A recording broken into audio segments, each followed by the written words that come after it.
आदरणीय लालू प्रसाद यादव जी, यही गुनाह उनका है कि उन्होंने इस बिहार के लोगों को झकझोरा, उठो, तुम्हारा भी उतना ही अधिकार है जितना उसका अधिकार है, हमारा खटिया, हमारा कुर्सी, और हम ही नहीं सामने में बैठे।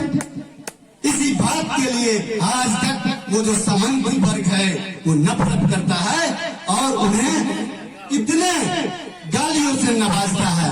उनका गुनाह सिर्फ इतना है कि आपको वो अधिकार देने का काम किया।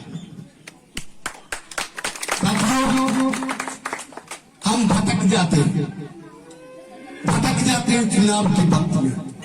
बाबा साहब डॉक्टर अम्बेडकर ने कहा था कि संविधान कितना भी अच्छा क्यों न हो, अगर उसको अमल में लाने वाला व्यक्ति अगर सही होगा तो सही साबित होगा, लेकिन संविधान अगर कितना भी बुरा क्यों न हो, अगर उसे अमल में लाने वाला व्यक्ति अच्छा होगा तो अंततः अच्छा साबित होगा।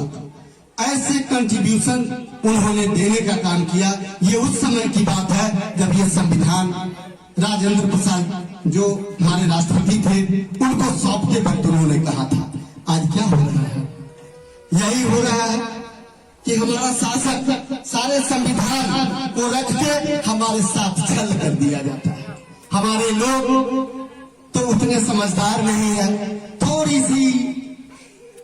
थोड़ा सा प्रलोभन दिए और पिघल जाए, फलाना बाबू आए हैं, कैसे नहीं उनका बात माने। अब फलाना बाबू क्या करने के लिए आए हैं सो नहीं जानते हैं। यही करके जो है आप देख रहे हैं नीतीश जी अभी शासन सत्ता में हैं, लेकिन बाबा साहब का जो तमाम विरोध करने वाले थे वो आरएसएस था। उस समय की सामंती सोच थी आरएसएस। बाबा साहब जिनको दलित वर्ग के लोग, शोषित वर्ग के लोग, वंचित वर्ग के लोग, महिलाएं, उनका वो अगर सबसे बड़ा भगवान होगा तो बाबा साहब डॉक्टर अम्बेडकर। बाबा साहब डॉक्टर अम्बेडकर नहीं होते तो आज भी 4-4, 5-5 शादियां लोग करते। ये कानून बाबा साहब डॉक्टर अम्बेडकर ने दिया था।